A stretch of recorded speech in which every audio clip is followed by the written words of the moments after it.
All right, so we have a little bit of disappointing news here. I was looking at the results from Kentucky, which look like they've come in now, and we are now seeing that Amy McGrath has pulled back ahead of Charles Booker, leaving off with about a 2 point margin in a tighter than expected race for the state of Kentucky primary to face off against Mitch McConnell.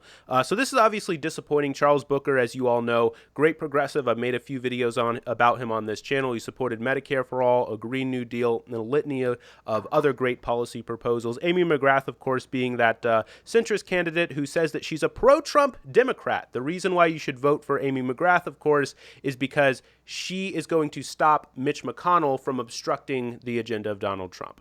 So, I mean, Chris, this is definitely a disappointing thing to see. Nonetheless, we should also be optimistic in some sense here, which is that Charles Booker performing much better than we may have expected.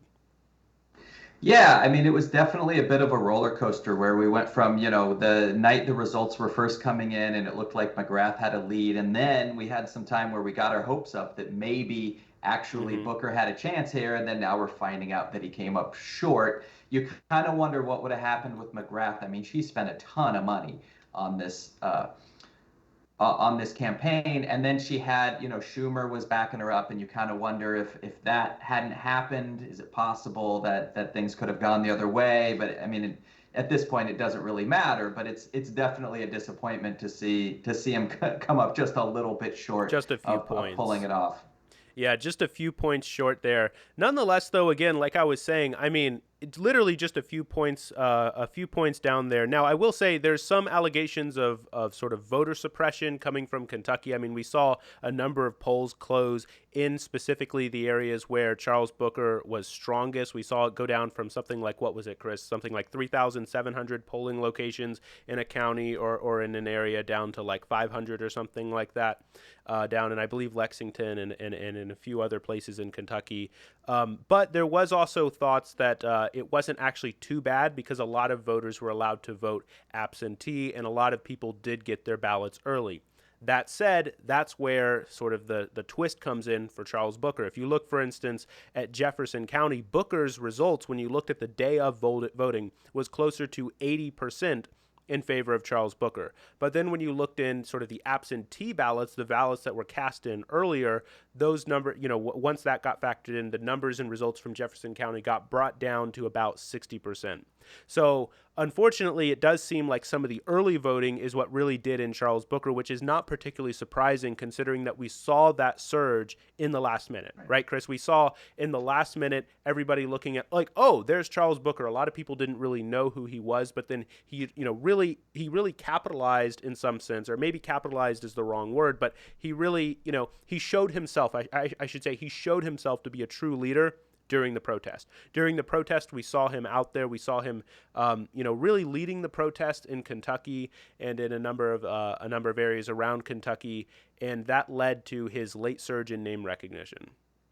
Yeah, and it sounds like if you kind of do the post-mortem of it, like the McGrath campaign really was on the ball early on with this mail-in voting and how they were going to take advantage of the mail-in voting and Mm-hmm. basically getting her supporters to get those ballots in the mail and kind of, I forget the term for it, but they kind of harass these voters with texts and stuff to make sure that they've got those ballots in the mail and got them in. And it seems like it paid off for her. That may have been the difference here. Right. I mean, Amy McGrath spending well over $40 million.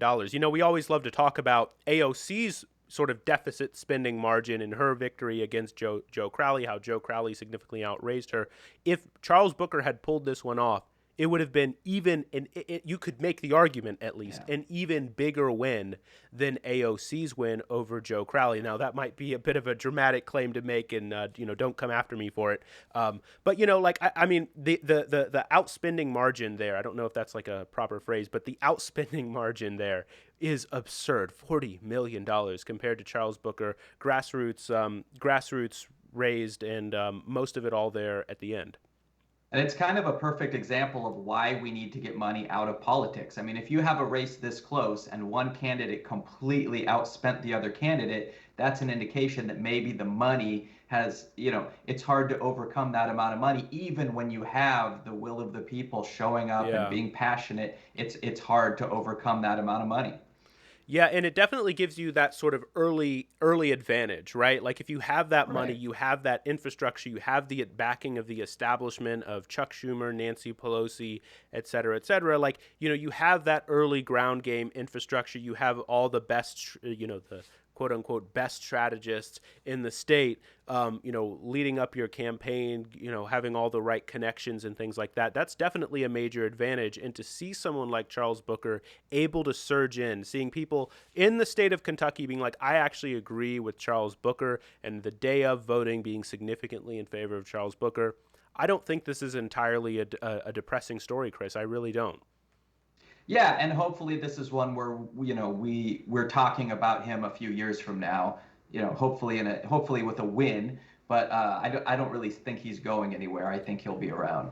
Yeah, absolutely. I think that we're going to hear more of Charles Booker. I don't think this is the end of Charles Booker, considering that he managed to get this close to taking on Mitch McConnell. All right, you guys, thanks so much for joining us for this video. Make sure to go check out Chris's channel. He's got a lot of great stuff going on. It's political perspective. All right, you all. We'll see you all in the next one.